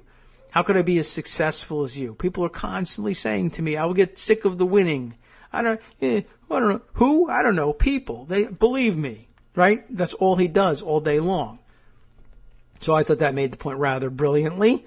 And, we'll see where it develops from there. So far, I guess, they must have jumped on him in the morning. Somebody got their hands on the Android, and I haven't seen much more from him so far this morning. Okay, well, got a side note here from Josie that she ought to be here in just a few minutes as one of her phone calls ran over, one of her many phone calls. Busy morning. And we look forward to hearing from her then in just a few. Do stay tuned. If you tuned in at 9 to hear from Josie, well, I'm sorry to disappoint you. But I hope we entertained you along the way. And that way, when she gets here, you'll be just that much more excited. All right. Let's see. There we go. No, that's not it. How come that's... I meant to pull up her diaries here. And, we can get that done along the way while we're waiting. Okay. And let's see. Anything else of importance to add to all of this? Let's see. Oh, well, here's a weird story. Actually, just a strange one that Kate Sherrill sent to me the other day. I'll have to share this one. I'll put the link out. I don't want to run through the whole thing. But since we mentioned Saudi Arabia, I thought this one was kind of an interesting story. I wasn't expecting to see this one at any particular time. A Saudi princess who told her bodyguard to kill the decorator of her Paris apartment.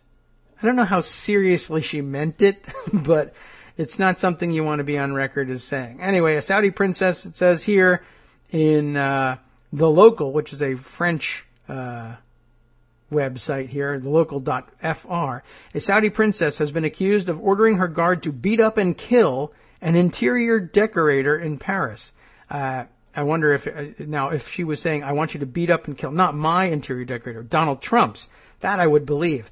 But I thought that was rather astonishing, but I guess, talk about your entitlement issues. I guess Saudi princesses are going to have them. All right, time to turn then, and we'll do our own pivot here on the show. Shifting gears. It's 10:30, and we're shifting gears to Josie Duffy Rice now joining us. Good morning again. Good to hear from you for a second call. Hi. How are you doing? I'm a little tired, but thanks It's for asking. Friday. Yeah, we made it to the end of the week, and that's all that's necessary. Eventually, we can flop down here. Right. So, you've been having a busy morning yourself. Yeah. But this week. what's going on that you don't have to tell us what's going on the phone necessarily, but what's been going on? We missed you last week, and we're still catching up. What have been the hot issues on your plate since we spoke to you last? Well, I will tell you that I was not here last week, in part because I was looking into the new FBI statistics that came out this week and prepping for that. So if you haven't heard, the FBI came out with its 2015 crime stats, where they release the national statistics about what crime looked like in 2015. Yeah. And I think this year, more than any other year, it was people were really anticipating these statistics for a few reasons. One, they came out on Monday, the same day as the debate, and you all have heard Donald Trump talk about law and order and crime and violence. And so, I think people were a little bit worried about what kind of connections he was going to draw there. And two, there's been about, this comes as no surprise over the past couple of years, the increase in criticism of police brutality and police killings of unarmed people, especially unarmed Black men, has increased tenfold. And much of the response to that has been, now police can't do their jobs, violence is rising, etc. So the statistics that came out were really ripe for kind of fear-mongering and panic. Mm-hmm. But I thought I'd tell you guys just a little bit about what the statistics say and what you should take from them. And I wrote something on the site about it earlier this week, but I think it is a useful conversation. Does that sound like something you're interested in? Always. Okay, great. So it is true that the statistics show, the new FBI report shows that some types of crime have gone up.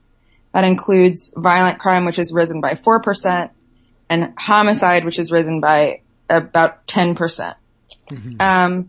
And those numbers sound really, really scary. And I don't know if you guys remember, but at the RNC, Donald Trump kind of started his speech with, America's in a really tough place. Homicide has risen 17%, which is the largest rise since 1990. So, you hear that and you feel it feels kind of terrifying. But just to put that in perspective, crime is at a near historic low, including right now. Violent crime is half of what it was in 1990. Homicide is down 40% since 1990. We are living in a time when in most places, in America, you're safer now than you have ever been in your whole life. If you live, in most places in America, the chance of you being a victim of violent crime is close to zero. And if you are a victim of violent crime, it's usually by someone you know. It's not random crime is something that gets a lot of attention. It just is not very common. Which is not to say that it's not a big deal or that it doesn't matter when crime rises, but a 17% increase in crime, which is what Donald Trump stated, it's actually 10, right. But a 17% increase in homicide today would be a much smaller increase in absolute numbers because the numbers are already so low. So in other words, yes. Okay. If last year you had 4 murders and this year you have 8, that's an increase in 100%. But if in 1990 you had, you had 40 murders and an increase by 8, that's an increase of 20%. So, that's just to say that, the fact that the percentage rise hasn't been seen in very many years doesn't mean the absolute number rise has not been seen in many years. Does that make sense? I think everybody, can grasp the statistical issue there. Right. Not to mention, of course, the fact that it's 10% and he almost doubles it right. to near 20. it's at this point, it's just like so many lies that doesn't even surprise me. Right. I'm surprised he didn't lie more about that number. Yeah. So, and I also just want to point out that crime looks different. It's very difficult to talk about crime as a national number because it looks different everywhere that you go. So there are a couple of about half of the increase came from just, this is the New York Times reporting, that half of the increase came from just 7 cities. So Baltimore, Chicago, Cleveland, Houston, Milwaukee, Nashville, and Washington, D.C. are the places where crime has really seen a big rise. And then there are another, there's another chunk of cities where crime has actually gone down. And some cities where it's basically stayed the same. If you were to actually look at a map where there, were up arrows and down arrows, you wouldn't see a constant rise. You would just sort of see that in some cities it's gotten worse, in some cities it's gotten better. But, to think about crime nationally is just not an effective way to really picture what we look like as a country. And part of that is because criminal justice and the criminal system is a local system. What police do in Baltimore is different than what police do in Washington, D.C. What police do in New York is different than what police do in in Trenton. It's not really the sort of system where you can draw these very solid conclusions based on a national picture. And I would also say that even within cities, it's really difficult to draw solid conclusions on this. So if you look at Chicago, which is kind of constantly described as the most dangerous city in America, and they have the most shootings than any other city in America.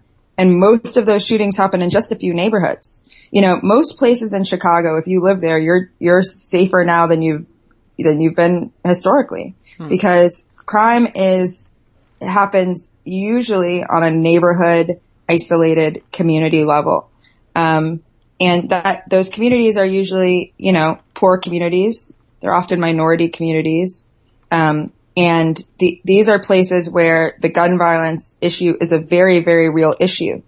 But these are also places, and I actually think this is the most important thing to take away from the FBI numbers when you think about how Donald Trump is framing them. These are also places where we're already being really tough on crime. Okay? You look at Chicago. Chicago had arguably, I'm confident, the worst prosecutor in America. She's definitely was top 5. Okay. She lost in the primary in March. Her name was Anita Alvarez. She was responsible for not prosecuting the police officer that shot Laquan McDonald 17 times in the back. And it happened in October of 2014, and the video wasn't released until November of 2015, and no charges had been filed against this against this cop. And she, I have just scores of stories of how she has terrorized many neighborhoods in Chicago. Chicago has the biggest jail in the nation. The Cook County Jail is the biggest one in the nation. They've reduced support for mental health. They've closed 100 schools. And they also have some of the toughest police and prosecutors in the nation. What that tells us, right, is that Donald Trump's screaming about how we need to have more law and order in cities like Chicago, and Chicago's his favorite example, right? Oh, they love Chicago. They love Chicago. What did he call it the other day? A third world country. If you're walking down the street, you get shot. So that's not true, and I don't want to downplay the severity of how painful and horrible some of the gun violence in Chicago has been for communities, because it is a big deal. But it is not a third world country. You do not walk down the street and get shot. And if Donald Trump calling for more law and order, if law and order worked, right? If law and order was the solution to crime, being tougher on crime, that is to say, obviously some law and order is necessary, but if being extremely tough on crime policies, worked, Chicago would be the safest city in America. Yeah, I guess that's so. just true. Well, yeah, Chicago, though, it ends up at the center of so many strange partisan arguments. Yep. About gun violence, about law and order, and yeah.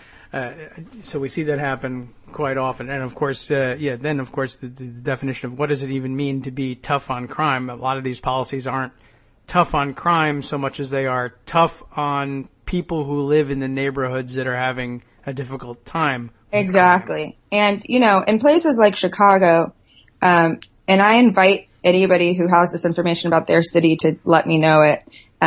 You can always email me at josie@dailycoast.com. I find that in places like Chicago, the solve rate of very serious crimes, so the solve rate for rape, the solve rate for murder, hovers in below 50%, right? These are not crimes that are getting solved. There's a lot of unsolved serious crime in Chicago. And part of that has to do with the fact that police and other law enforcement and prosecutors spend a lot of their time prosecuting really low-level stuff, right? And so there are only so many hours in the day. There are only so many resources. But when we hear about tough on crime, and when we hear the kind of narrative that police are just, doing their jobs, just trying to keep you safe, in some ways that's absolutely true. And for many police, that is true. And in many cities, actually, the most serious crimes are not the priorities. The priorities are getting the most arrests, getting the most convictions. But it's easier to get a conviction, right, for jumping the turnstile than it is for solving a murder. And that's a really big deal in places where, law enforcement is talking about how these neighborhoods should be grateful that they're being kept safe. But in reality, if you're not solving even half of the murders that are happening in your city, if you're not solving even a third of the rapes that are happening in your city, are you really keeping us safe? Yeah. Well, no, you're not. And that's got to add to the frustration. Imagine, a lot of people don't have to imagine this at all, that somebody is attacked, murdered, raped, what have you, and while you're waiting for the police to track down who did it and bring them to justice, that's tough on crime, what people think of as tough on crime. But in the meantime, they're arresting you the next day for jaywalking or jumping a turnstile, so that their crime stats, their arrest rates are up and the prosecution rates are up, and you're waiting on this murder getting solved. Exactly. And so, it's just a reminder that, I also want to point out that in some crimes, dropped this year. So property crimes dropped this year, robbery dropped this year. But even though some crimes did go up, it's worth pointing out that, for property crime and burglary and larceny, we are at the 50-year low for those crimes. So they were lower in 2015 than they've been since 1966. Okay. Robbery was the second lowest in that time period. Violent crime was the third lowest since 1971. And homicide was the sixth lowest since 1966. So we're still safer than we've been, for all my lifetime and most of my parents' lifetimes. But it's worth pointing out that in neighborhoods where we are not safe, Baltimore homicides increased a lot this year. And in Chicago, the same. These are also places where the schools are bad. The public housing is underfunded. The social services have been reduced. These are places suffering from so much lack of government investment. And, the money that's being spent in those neighborhoods is law enforcement money. It's prison money. It's jail money. This to me is just evidence that those policies and those kind of investments don't work, right? We have to be investing in kids and their healthcare and their education and families and quality housing and parks and sidewalks and transportation. We have to be providing opportunity in these communities that are suffering from so much pain and violence. Yeah, it's one of the fundamental differences between well, what breaks down essentially is the liberal and conservative, or Republicans and Democrats. Right. Is that that sort of thing makes immediate sense and sounds like a valuable proposition to us, because we know that they're all part of a greater effort at improving the quality of life, which tends to have the ancillary benefit of reducing crime rates, and can be thought of as prevention programs. But of course, on the Republican side, prevention programs means arresting people before they commit crimes, or cracking down on street crime in the hopes that you'll scare people who are plotting major crimes into giving things up before they perpetrate them. But it's derided as giving away free stuff somehow. Right. Try and do that. It's also a prevention program, but it doesn't involve hitting anybody, so it can't be. Right. So, exactly. So I would just caution everybody to look out for those numbers. I think that we'll be seeing it and hearing a lot more of them, and I think we'll definitely be hearing a lot more of them come October 9th during the second debate.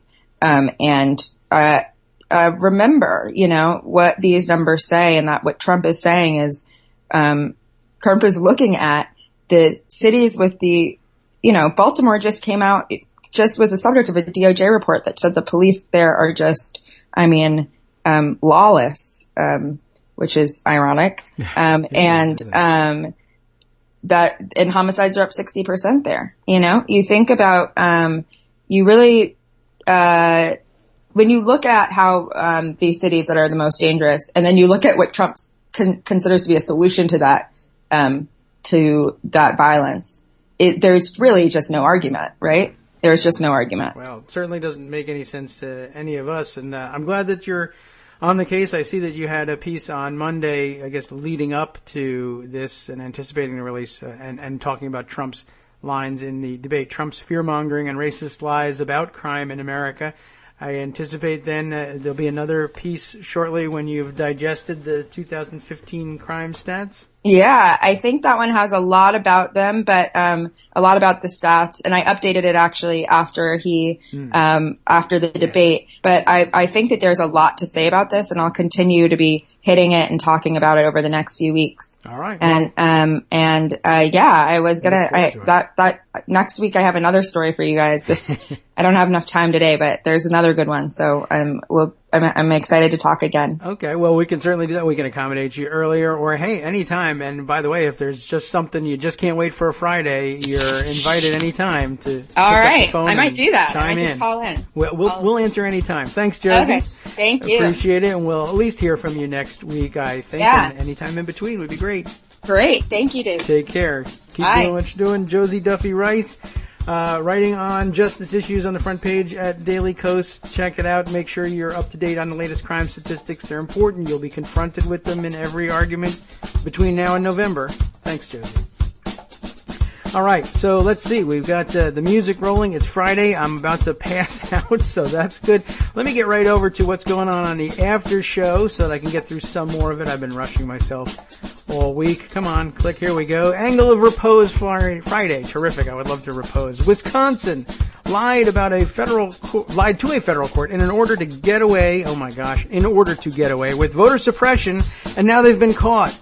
They'll tell you the story, and they'll tell it to you right on the after show coming up after this. Red state newspapers who reject Donald Trump face anger and death threats from readers for their endorsements. And the Obama administration quietly instituted new rules requiring Medicare and Medicaid to cut off payments to nursing homes that require new residents to sign forced arbitration agreements. I think I'm good with that. On the last half, well, I'll see if I can sneak that in right after this coming announcement.